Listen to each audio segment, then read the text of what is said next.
टपामध्ये मी भाजी रुजवली होती, दांडे वरची भाजी काढून घेतली आणि दांडे होते ते रुजवले होते विकत आणलेले. त्यावरून मी एकदा भाजी काढली, आता पुन्हा केवढी मोठी झाली ती बघा. हे बघा काय मस्त ताजी ताजी भाजी बघा. गणपतीमध्ये मी आणली होती ही भाजीची जुडी, त्याची दांडे मी रुजवले होते. एकदा भाजी काढली, आता पुन्हा केवढी मोठी झाली बघा. हे बघा आता ही कांद्याची पात आहे ना, ती सुद्धा काढते. हे बघा पाऊस एवढा पडतोय त्यामुळे सगळी भाजी खराब होते हो. ही बघा ही सुद्धा काढते, छान लागते त्या भाजीमध्ये. हे बघा आता पण मी फक्त वरून भाजी कट करून घेतले. आता हे दांडे तसेच आहेत बघा. आता याला पुन्हा भाजी येणार, म्हणजे झाली ना माझी भाजीचे पैसे वसूल. पाऊस काय पडतोय बघा. हे ना माझ्या अंगणामधला कोबा फुटला ना, तर त्या कोबा जिथे फुटलाय ना तिथे सुद्धा भाजी रुजून आली. बघा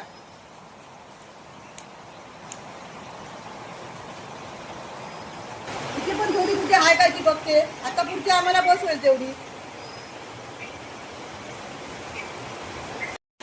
हे बघा तिथे सुद्धा भाजी आली, ती पण काढते. हे बघा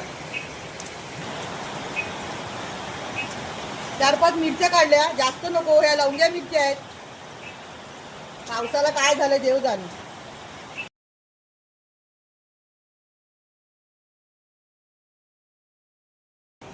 काढलेली भाजी चिरून घेतली, सोबत 3 कांदे चिरून घेतले, लसूण ठेचून घेतली, हिरवी मिरची पण चिरून घेतली, चवीनुसार मीठ आणि पातेल्यामध्ये घेतले तेल. आता मी भाजी फोडणीला देते. तेल तापलंय, त्यात घालते मी कांदा, त्यात घालते ठेचलेली लसूण, मिरची, मीठ. आता सोडते मी यात चिरलेली भाजी, परसवातली ताजी ताजी भाजी, कांद्याची पात, लाल माठ आणि चवळीची पाळाभाजी, अशा तिन्ही मी मिक्स केल्या. छान होती भाजी. तर व्यवस्थित वाफवून घेते, झाकण ठेवते त्यावर. भाजी बघते जरा, हां छान झाली, शिजली पण व्यवस्थित. त्यात घालते मी किसलेला ओला नारळ.